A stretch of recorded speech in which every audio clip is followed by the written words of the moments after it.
Hey guys, welcome to my weekly lesson. So one of my favorite things to do to try and get myself out of a rut is to have a look at different ways of using the pentatonic scale. And the pentatonic scale, especially the minor pentatonic, is something that we are all as guitar players familiar with.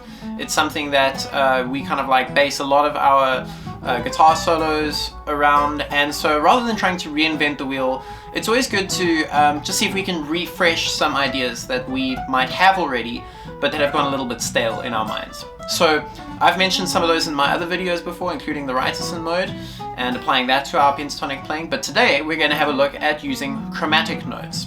So the approach that I'm using today is based off of such great guitar players like Steve-Morse and John McLaughlin.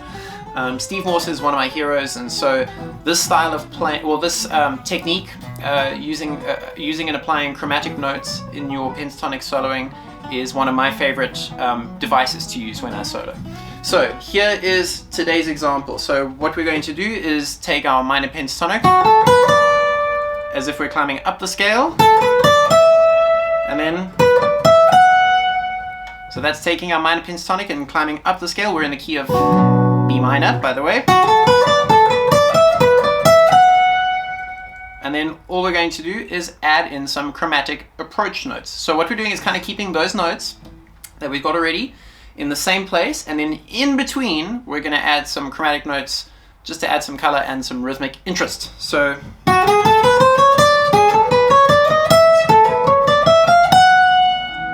like that.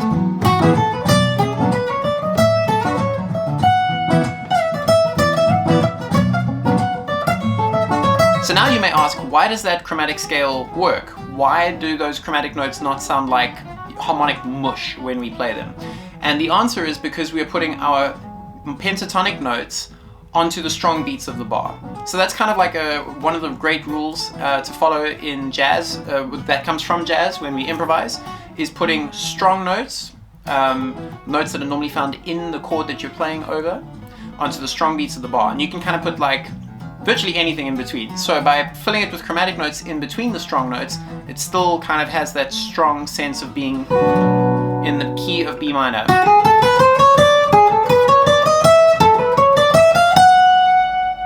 So now that's using eighth notes. And then the other thing we could do is add the similar kind of lick, but using triplets. Like that.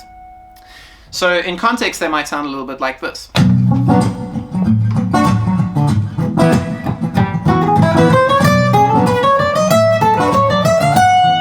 And then the triplet one.